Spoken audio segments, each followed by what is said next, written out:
Well, are you in the mood for some great music? Then you're in luck. The 14th annual Jazz in the Gardens Music Fest kicks off next week, featuring soul and R&B artists like Betty Wright and Lionel Richie, and local musicians like the acclaimed duo Black Violin.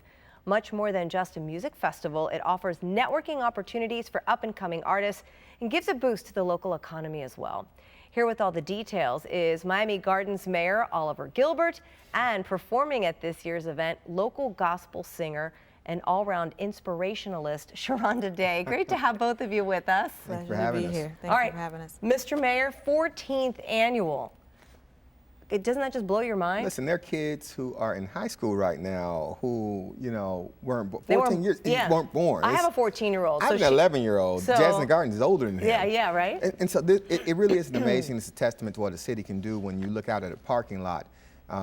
And imagine putting a stage there and a couple of chairs, and the first year is a couple of hundred people, but you show persistence and imagination, you engage the community, you engage professionals, and 14 years later, you're the fastest, music festival, growing music festival in the country. So it's an amazing thing.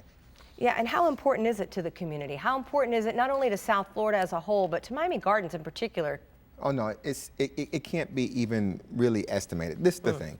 Miami Gardens, they start Jazz in the Gardens right after the city becomes a city. The city didn't become a city until 2003, and so you needed something to give you your own identity. You needed something to separate you from the larger South Florida, Miami-Dade County community. You needed something to open the door and say, hey, come on in. Talk to me about my city, not about all of this. And Jazz in the Gardens has done that. Yeah. So it really is something that we use. I tell people all the time, Jazz in the Gardens starts the conversation, but we finish the conversation with the businesses that are moving there, what we're doing in our parks, our extraordinary residents, our investments in public infrastructure. It's the beginning. It gets your attention.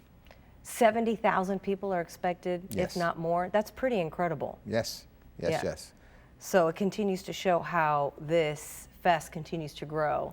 Well, and it's a party. So this is what I tell people. It is a party that we throw with some world-class talent on the stage. It's like a party in your backyard. Right. Except for Lionel Richie's on the stage. I was going to say. And Bobby Brown's on the stage. Lionel and comes to my house. He comes to your house all the time. All the time. No, actually, I have to say, I did see him perform not too long ago with the Boston Pops.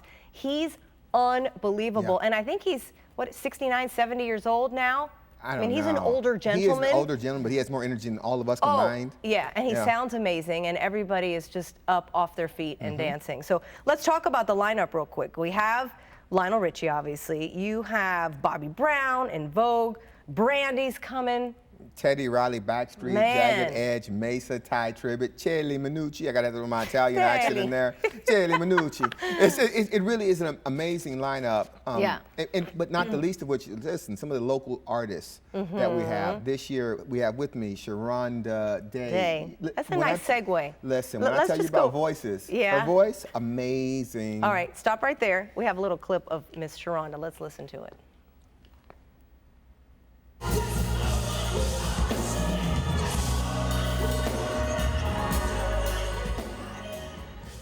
Sherronda, how long have you been doing this? I know this. You have been inspired by music since you were a little girl. Since I was a little girl, exactly. Yeah. My mother, who was classically trained, she had a master's in music theory. Music is all I think I probably started singing before I could talk real well.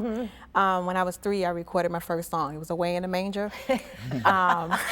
That's a good place to start. It's a good place to start. But music for me has just been a universal love language. It's how I communicate. It's how I communicate with my kids.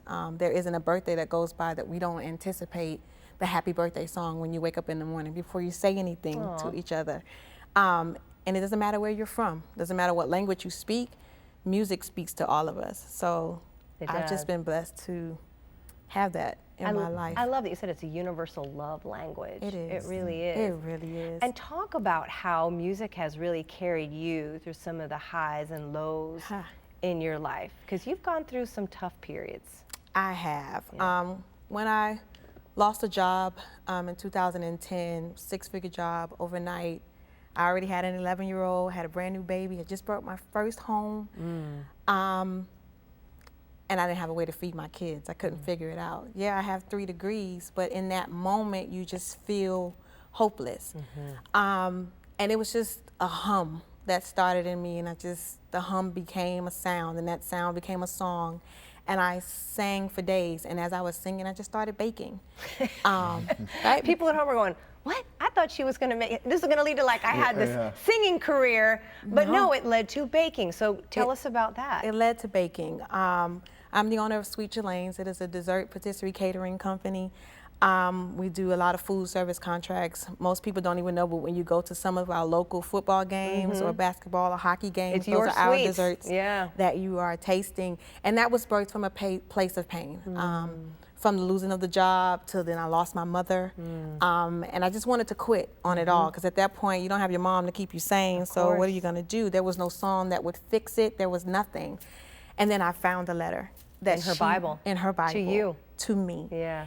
That she never got a chance to send me, but it was there, and I read it, and it told me to never give up, and that there's always a song that God had given her to give to me, or that I picked up along the way, that I could just hum or just sing to get me through things. That's beautiful. That has been it. I sing when I bake. I sing when I'm in the grocery store. I sing when I'm driving. The mayor's nodding.